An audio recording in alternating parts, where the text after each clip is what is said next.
beautiful HeartSong medicine musicians. So happy to start this next lesson and to really dive deep into holding space with your songs.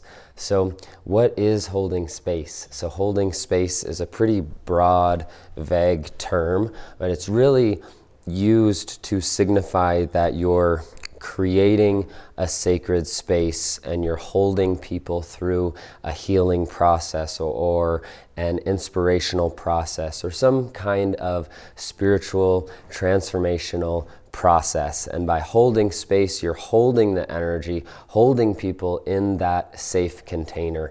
So how do we do that with songs? So songs, we know that they create an energy, they create a vibration, and different styles of songs create different kinds of moods or different kinds of atmospheres, as well as the way that we sing it, whether it's loud or whether it's soft, whether it's fast or whether it's slow. All of these affect the energy that it's bringing to the collective, as well as which fingerpicking pattern you're doing or which strumming pattern you're doing. These all affect the energy of the space. So there are many different styles of songs, and we're going to go over the 4 main kinds of songs in the next 4 modules.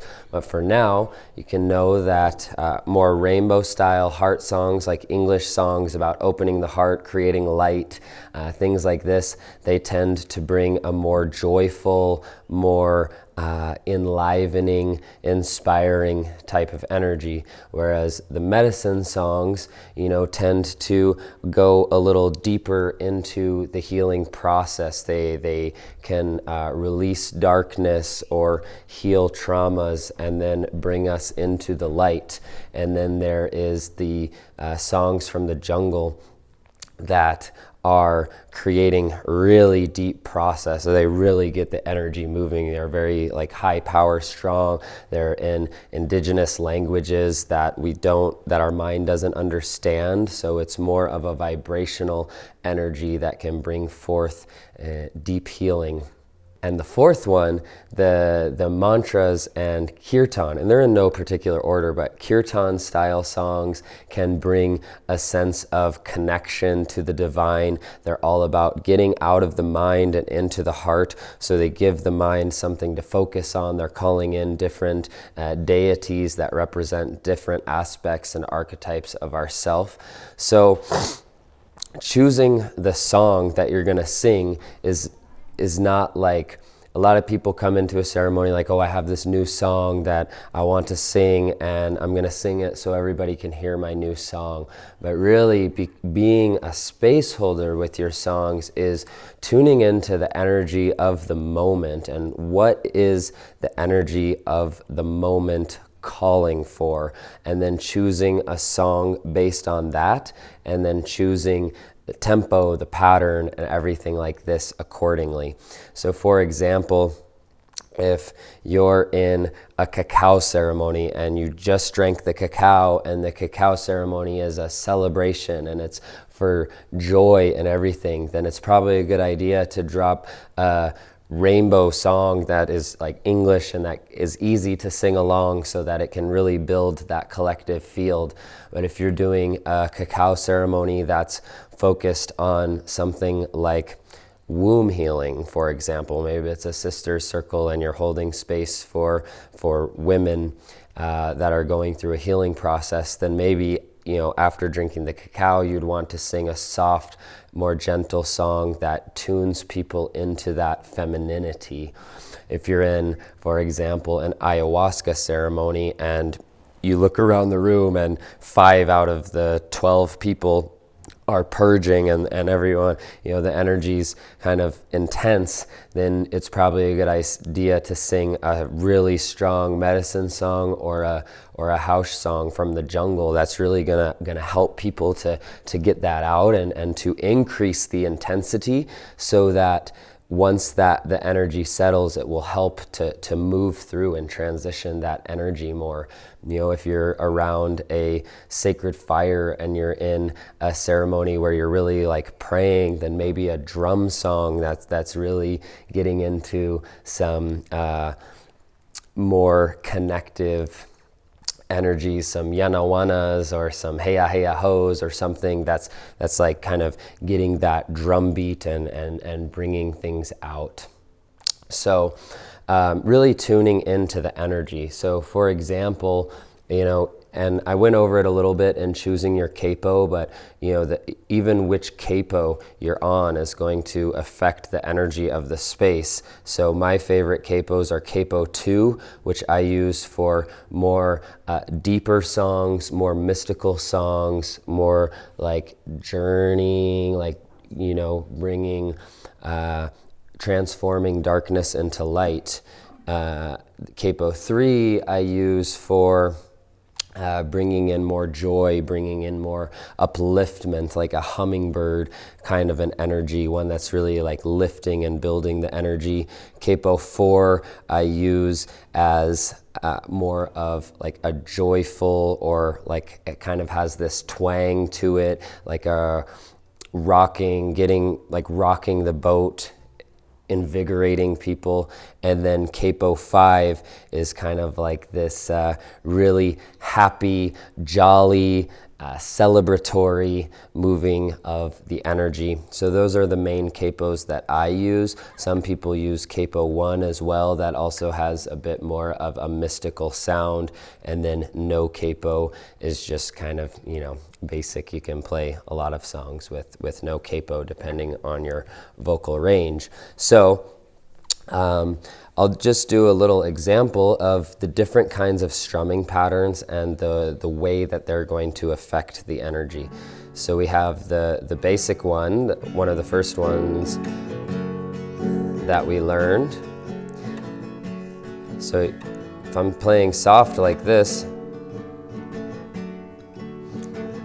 it brings softness to the space. It can help people to relax, to soften in. But then, you know, as I continue to play the song, I might want to build it and might want to rise it. And then there's the one that we learned with the chuck, this one. So I would use this one, this strumming pattern, to really like build the energy. It gets people excited, gets people moving. And then there's this one, and this one is getting people dancing. This one's getting people excited. People are hooting and hollering. People are feeling joy. And then there's finger picking. So this one that we learned, the 5/4-32, is kind of has this bounciness. So it helps people to just feel bliss, like they're floating on a cloud. And then there's this one. And this one is a little softer. This one is where you can go into the deeper medicine songs that you really want to create a relaxing atmosphere. It's calming to the nervous system, things like this.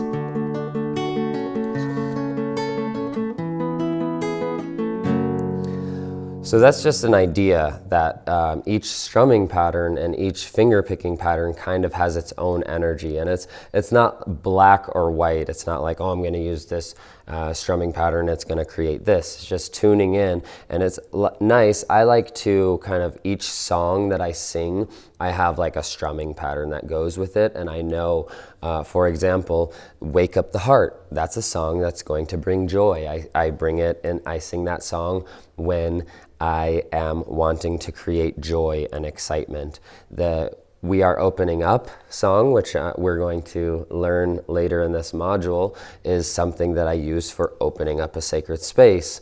And I have a certain strumming pattern for that. So really just tuning in to your own feeling. How do I feel when I play this song? How do I feel when I play this strumming pattern? How does it feel when I play it fast? How does it feel when I play it slow? And then tuning into that energy. And the more that you practice this, the more that you sing in ceremonies, whether it's ayahuasca, cacao, even just a fire ceremony, song circle, the more that you play in these spaces, the more that you will be aware of how it's affecting the energy. So just really tuning into how it feels in yourself and then creating that sacred space. So the main thing that I really want to emphasize is tuning into your intuition, having that awareness of what the energy is before you sing the song and then what the energy is after. And as you go, as you continue to develop your music and everything, you can become more aware, and you'll have kind of an arsenal of soft songs, relaxing songs, deep healing songs, joyful songs, and intense songs or something like this. And then you'll have a repertoire, and you can start to create a healing vibration with your music. And that's what holding space with music is all about, is creating a sacred space and moving the energy to align with how you want to affect the space. So we'll be going over this more in future modules later on in this module, and really it's all about personal experience. So thank you so much for tuning into this lesson, and I'll see you in the next one. Oh.